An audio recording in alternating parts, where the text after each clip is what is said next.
À la une de ce journal, le président de la République instruit les coordinateurs des projets à faire preuve de rigueur administrative et de précision dans l'application des critères de qualité.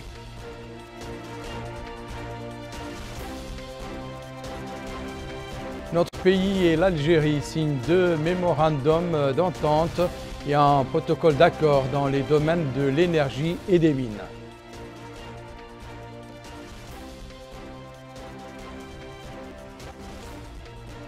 Nouakchott abrite les assises nationales de partage et de concertation sur le 21e plan d'action de la SCAP 2021-2025. Mesdames, Messieurs, bonsoir et bienvenue à cette édition du journal. C'était là les titres. Avant de passer au développement, ce décret de la présidence qui vient de nous parvenir, la présidence de la République a annoncé ce soir la nomination de M. Hussein Ould Hamoud Ould Naji, conseiller juridique à la présidence de la République. Je vous l'annonçais dans les titres, le président de la République, M. Mohamed Ould Cheikh Al Ghazouani, a tenu ce mardi une réunion au Palais avec les coordinateurs des projets de développement. Il les a assurés que les projets sont la concrétisation sur les terrains de la politique du développement de l'État, car c'est à travers ces projets que les prestations essentielles sont fournies aux citoyens et représentent un indicateur important dans l'économie du pays. Le président de la République a engagé les coordinateurs à faire preuve de rigueur administrative et de précision dans l'application des critères de qualité, de célérité dans la réalisation, de transparence dans la gestion, de fermeté dans l'application des textes juridiques régissant le travail.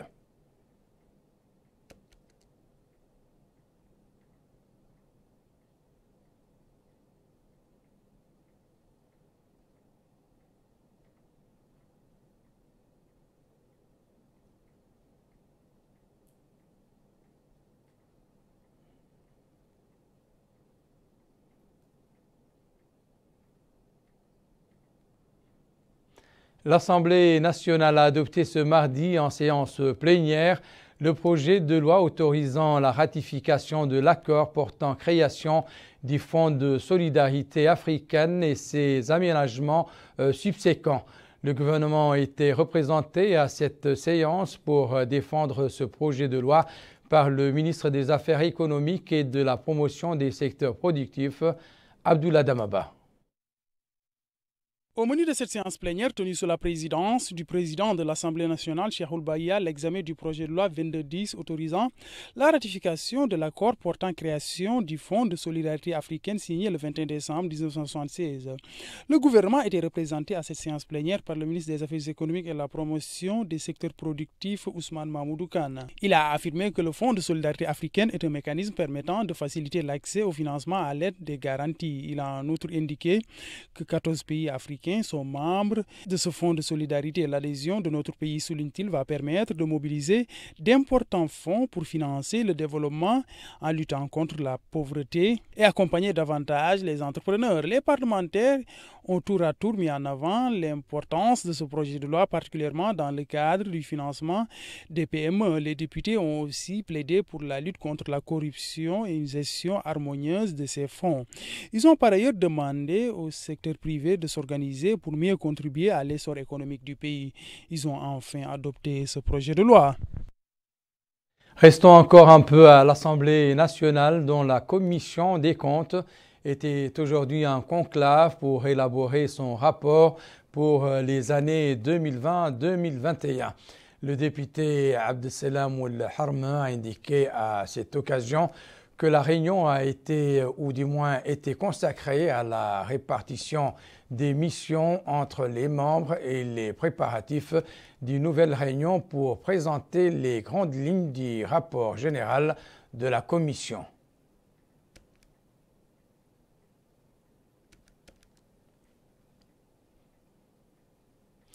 La première session du baccalauréat pour l'année 2022 approche à grands pas. Ce sera le lundi prochain, mais aussi les préparatifs pour assurer le bon déroulement de cette échéance capitale ont été entamés. En effet, le ministre de l'Éducation nationale et de la réforme du système éducatif, porte-parole du gouvernement, M. Mohamed Melaini Nouleyi, a tenu ce soir une réunion avec les présidents des centres d'examen du bac à l'effet de les exhorter à mener à bien la mission qui leur incombe. Mohamed Khattat. Une réunion comme à l'accoutumée du ministre de l'Éducation nationale et de la réforme du système éducatif avec les chefs des centres des examens du baccalauréat à la veille des épreuves de ce diplôme phare du système éducatif marquant la fin du second cycle de l'enseignement du second degré et permettant l'accès aux études supérieures. D'entrée de jeu, le ministre de l'Éducation nationale et de la réforme du système éducatif, M. Mohamed Melaini Nouleyi, a saisi l'opportunité pour féliciter les autorités administratives dans les wilayas de l'intérieur du pays pour la réussite de l'organisation des examens d'entrée en première année de l'enseignement secondaire qui se termine aujourd'hui et qui a été marqué par la décentralisation de sa préparation. Et il a souhaité autant de réussite pour la tenue du baccalauréat. Ainsi, le ministre a indiqué qu'il compte sur le sens élevé des présidents des centres d'examen pour mener à bien la mission qui leur est confiée, précisant qu'ils ont le plein pouvoir pour accomplir leur mission en toute liberté et en toute transparence. M. Mohamed Melaini a assuré que le département sera en contact permanent avec eux du début à la fin des examens, ajoutant que les autorités administratives et sécuritaires contribueront au bon déroulement des examens. Il a également demandé au président des centres de prendre les mesures qui s'imposent en temps opportun pour qu'il constate que tout est en place et surtout éviter toute irrégularité qui peut nuire à la crédibilité de l'examen. Il est à noter que l'examen se déroule dans 153 centres, dont 90 à l'intérieur et 63 à Nouakchott. Je vous le disais dans le titre, notre pays et l'Algérie ont signé 2 mémorandums d'entente et un protocole d'accord dans les domaines de l'énergie et des mines. Les mémorandums d'entente visent à promouvoir les relations de coopération entre les 2 pays frères dans les domaines des mines et de l'énergie et d'approvisionner le marché mauritanien en hydrocarbures et en gaz butane. Le protocole d'accord prévoit l'approvisionnement du marché algérien d'1 million de tonnes par an du concentré de fer. Aminata Khan. Signature de plusieurs accords entre notre pays et l'Algérie dans le but de promouvoir et renforcer la coopération mauritano-algérienne dans les domaines de l'énergie et des mines. Le premier protocole d'accord porte sur la coopération dans les domaines de l'énergie et des mines. Il a été signé côté mauritanien par le ministre du pétrole, de l'énergie et des mines, Abdessalem Ould Salah, et du côté algérien, il a été paraphé par le ministre de l'énergie et des mines, Mohamed Arkab. Le second protocole d'accord est entre la société mauritanienne des hydrocarbures et la société algérienne Sonatrach. Et enfin, le troisième protocole d'accord est entre l'agence mauritanienne de recherche géologique et des propriétés minières et l'Office national algérien des recherches géologiques et minières. Les 2 protocoles ont été signés par les directeurs de ces institutions. S'exprimant à cette occasion, le ministre du Pétrole, de l'Énergie et des Mines a déclaré que les résultats qui ont été atteints lors de cette rencontre sont un indicateur important de la force de l'amitié et des relations fraternelles ainsi que de la coopération existant entre les 2 pays frères, indiquant que d'énormes capacités géologiques et minières dont disposent les 2 pays offrent des opportunités d'investissement, d'échange, d'expérience et d'appui technique dans le domaine du développement et de la valorisation de ces capacités et dans le domaine de la recherche et de l'exploitation, notamment le projet de fer à carte Agjibit et d'autres sociétés nationales d'industrie et des mines SNIM à travers l'utilisation de l'énergie produite par le gaz. Lui succédant, le ministre algérien de l'énergie et des mines a souligné l'importance de ces accords et les résultats attendus, indiquant que ces accords permettront la poursuite d'une coopération fructueuse entre les 2 pays. Le ministre algérien de l'énergie a indiqué qu'il a été convenu de fixer un calendrier pour refléter ses actions sur le terrain. Notre pays et l'Espagne entendent développer leur coopération dans le domaine de l'énergie. Le sujet était au menu de l'entretien que le ministre du Pétrole, des Mines et de l'Énergie, M. Abdesselam Ould Mohamed Saleh, a eu hier soir à Nouakchott avec la sous-ministre du Commerce de l'Espagne, Xiania Margarida Méndez Bertolo. Il s'agit principalement de projets visant à accroître la capacité des entrepôts des hydrocarbures au niveau de Nouadhibou et de Nouakchott.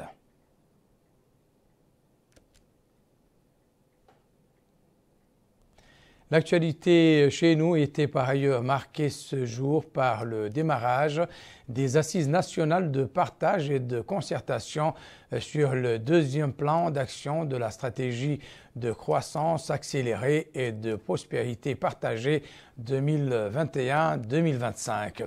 Cette activité est diligentée par le ministère des Affaires économiques et de la promotion des secteurs productifs. Abdoulaye Damaba. Cette cérémonie compte poser les bases du développement de la Mauritanie pour les 5 prochaines années. Il s'agit ainsi de partager et valider avec les acteurs nationaux et partenaires le cadre normatif des actions de développement du deuxième plan d'action de la SCAP 2021-2025. La stratégie de croissance accélérée et de prospérité partagée a pour objectif de favoriser une croissance accélérée, diversifiée, inclusive, réduisant ainsi les inégalités.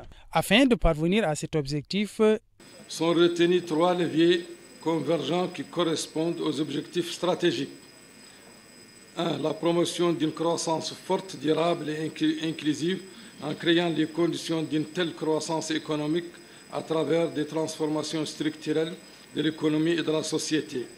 2. Le développement du capital humain et de l'accès aux services sociaux de base à travers le relèvement de la qualité et de l'accès à l'éducation et à la santé et aux autres services sociaux de base, ainsi que le renforcement de la protection sociale. Et 3. Le renforcement de la gouvernance dans toutes ses dimensions, notamment à travers la consolidation de l'état de droit et la démocratie, la cohésion sociale et l'équité, la sécurité et le respect des droits humains. La démarche inclusive dans le cadre de ce plan d'action a été saluée. Cette démarche inclusive que constituent ces assises nationales et qui vise à partager et à valider avec les acteurs nationaux et les partenaires de la Mauritanie le cadre normatif des actions de développement sur le quinquennat à venir est à saluer à double titre. Premièrement, au-delà de leur caractère informatif, elles permettent de s'assurer de la prise en compte des défis de développement que connaît la Mauritanie dans son ensemble. Deuxièmement, ces assises offrent-elles l'occasion d'une appropriation plus grande des objectifs de la SCAP et de son nouveau plan d'action, avec pour corollaire un engagement plus grand des uns et des autres à prendre part à sa mise en œuvre.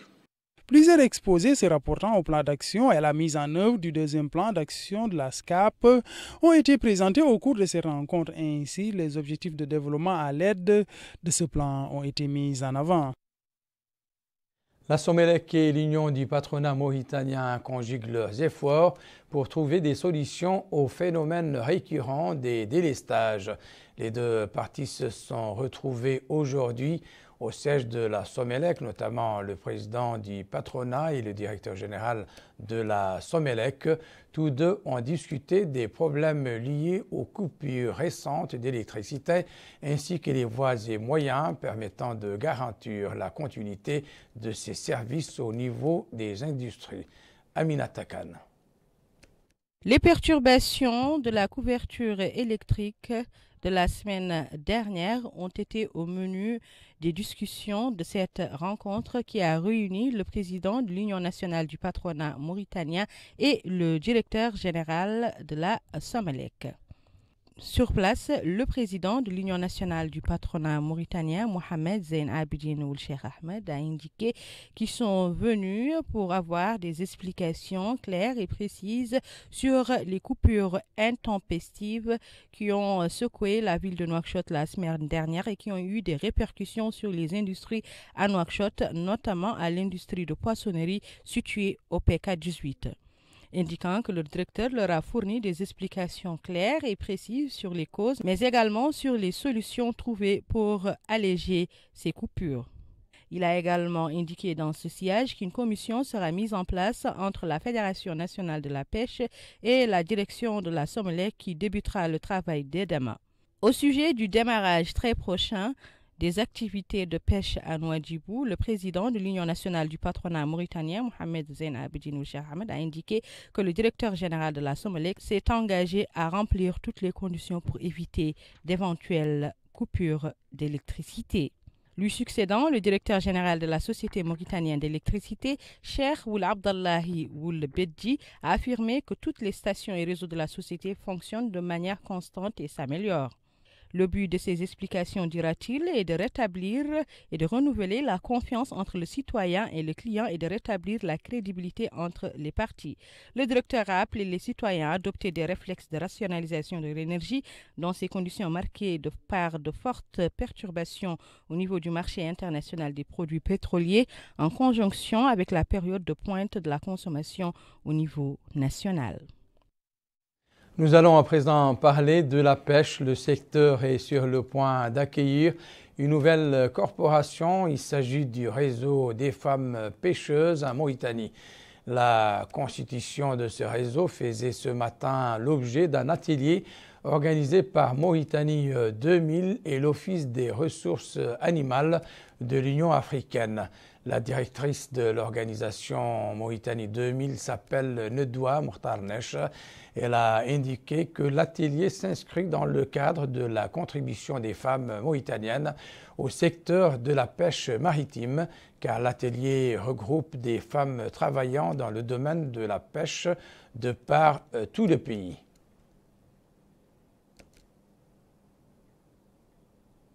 L'actualité à l'intérieur du pays nous amène d'abord à Nassaba et précisément sa capitale Kifa, qui a abrité aujourd'hui la réunion du comité régional pour les urgences. Objectif discuter et préparer un plan d'intervention rapide et de recensement des moyens disponibles pour faire face aux intempéries. Abdullah Damaba. Même si l'hivernage est toujours la bienvenue, les pluies torrentielles peuvent occasionner des dégâts collatéraux au niveau de ces wilayas, ce qui constitue une cause d'anxiété des habitants de la ville de Kifa avec le début de l'hivernage. Ces résidents demandent à l'État la prise de mesures idoines afin de prévenir les dégâts pouvant résulter de ces pluies diluviennes. Ils ont aussi souligné qu'au niveau de certaines zones de cette ville, des citernes sont nécessaires pour évacuer les eaux de pluie en cas d'inondation. C'est dans cette optique que le Wali de la Saba a convoqué une réunion dans les locaux de la wilaya en présence des membres du comité régional de gestion des urgences. L'objectif est de discuter et élaborer un plan d'intervention rapide, recenser les moyens disponibles en cas d'alerte précoce entre autres. Mohamed Ould Ahmed Mouloud, Wali de la wilaya de la Saba, a affirmé que le comité régional doit prendre les dispositions nécessaires pour cet hivernage dont les prévisions font état d'une saison des pluies abondantes. Il a appelé à une collaboration étroite entre les ressources humaines qui sont disponibles afin d'éviter les catastrophes qui pourraient résulter de cet hivernage. Il a enfin souligné la nécessité d'intervenir au moment opportun si le besoin se fait sentir. Au niveau du Tiret Zemour, la question de la gestion de crise a été abordée lors d'une réunion présidée par le Wali Mohamed Mokhtar Ould Abdi avec les services publics, les organismes militaires et de sécurité, les organisations de la société civile et d'un représentant de la Société nationale industrielle et minière SNIM. La réunion a étudié les moyens de faire face aux risques potentiels pendant la prochaine saison des pluies.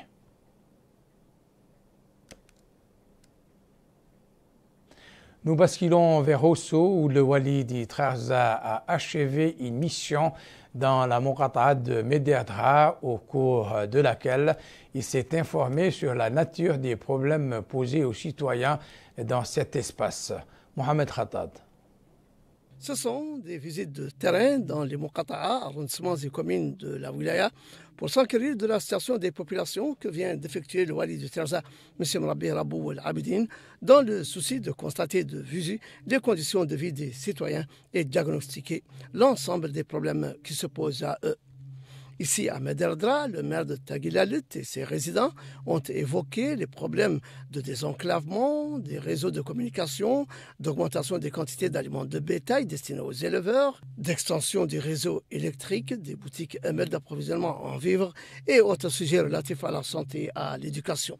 À Buenos Aires, le Wali s'est réuni avec les populations qui ont versé dans le même sens de revendications, appelant à résoudre les problèmes de l'eau, de l'électricité, de l'éducation, les réseaux de communication, les problèmes de l'environnement et la question foncière ainsi que les problèmes de l'état civil.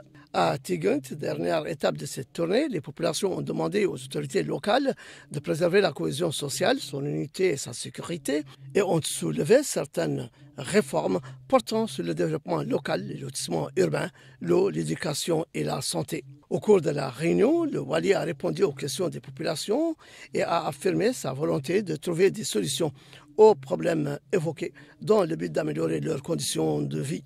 Il a déclaré qu'il a effectué des visites d'information et de prise de contact au Trarza, qui comprennent des réunions avec les chefs des services régionaux touchant les différents secteurs sanitaires, éducatifs et autres services publics et projets qui lui ont permis de prendre connaissance des problèmes auxquels sont confrontées les populations, dont, a-t-il dit, nous avons pu en résoudre certaines et enregistrer avec précision et détail les problèmes de chaque commune.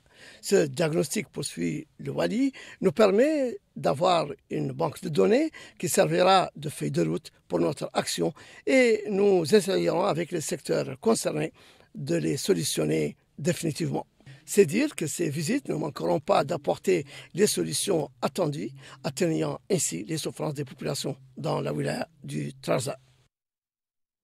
Les écoles normales des instituteurs ENI de Kaïdi et Ayoun ont abrité le lancement d'une semaine au profit des élèves enseignants nouvellement recrutés. L'objectif de cette manifestation pédagogique vise à informer les nouvelles recrues sur les étapes de la formation ainsi que des cours sur la déontologie de la fonction d'enseignant. Mohamed Khattab.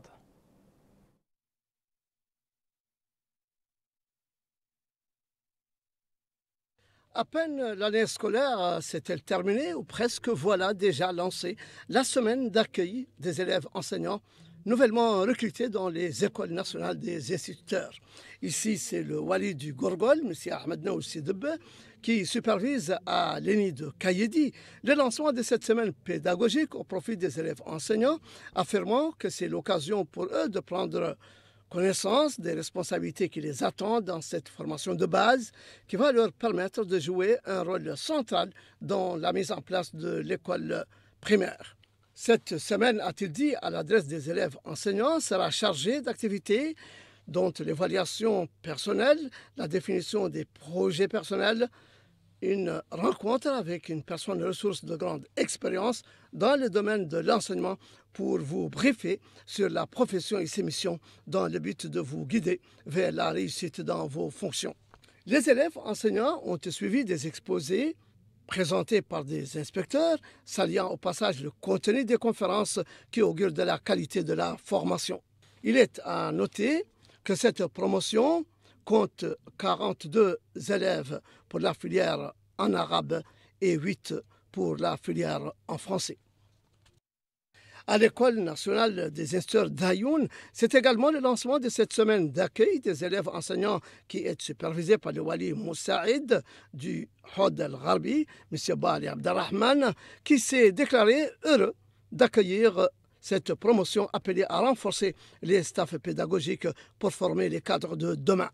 De son côté, le maire de la commune d'Ayoun, M. Dieouldi, a souhaité dans un mot qu'il a prononcé pour la circonstance la bienvenue aux nouveaux recrutés et le succès dans leur cursus de formation, saluant les efforts déployés par la direction de l'établissement pour hisser le niveau de la performance de l'ENI d'Ayoun. Le directeur de l'ENI d'Ayoun, M.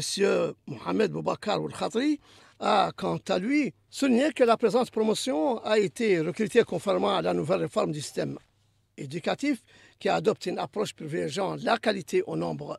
Il a également ajouté que le département de l'éducation nationale s'emploie à former des promotions répondant aux aspirations nationales en la matière et que l'ENI d'Ayoun est engagé à assurer une formation satisfaisante mettant à sa disposition toutes les ressources humaines et matérielles nécessaires.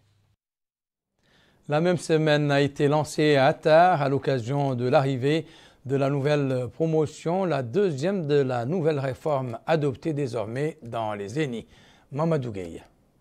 L'hymne à la citoyenneté a été entamé ce matin à l'ENI d'Al-Joujt par les 58 élèves enseignants de la deuxième session de formation des instituteurs.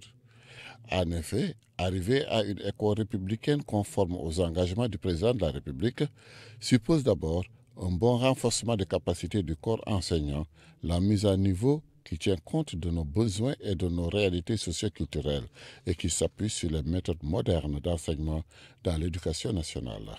Autant d'aspects qui rentrent en droite ligne dans la réforme du système éducatif. La Wali de Linchiri a d'ailleurs rappelé dans son discours l'ouverture des travaux de cette deuxième session de formation que cette réforme fait partie des priorités du président de la République pour une école républicaine. En d'autres termes, l'école que nous voulons pour nos enfants d'aujourd'hui et de demain. Elle a appelé les participants à faire preuve d'abnégation pour atteindre cet objectif en renforçant leurs capacités et leur expérience à la matière. Le directeur de l'ENI d'Al-Joujt s'est félicité du lancement de cette deuxième session de formation des élèves enseignants. L'État a mis à votre disposition, dira-t-il, la somme de compétences et de savoir pour renforcer vos capacités dans le domaine de l'enseignement.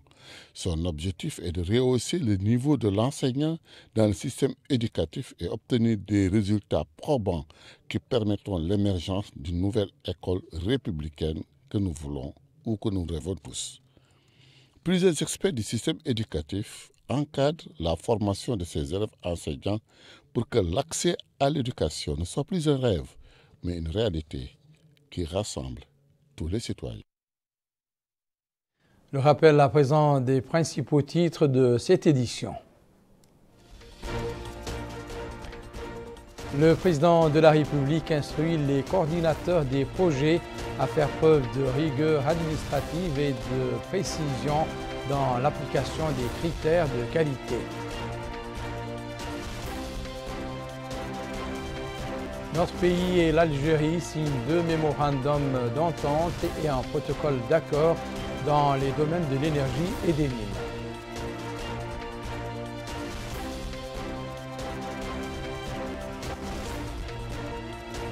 Nouakchott abrite les assises nationales de partage et de concertation sur la 21e ou le 21e plan d'action de la SCAP 2021-2025. C'est la fin de cette édition. Excellente continuité avec le reste des programmes d'El Mauritania. Au revoir.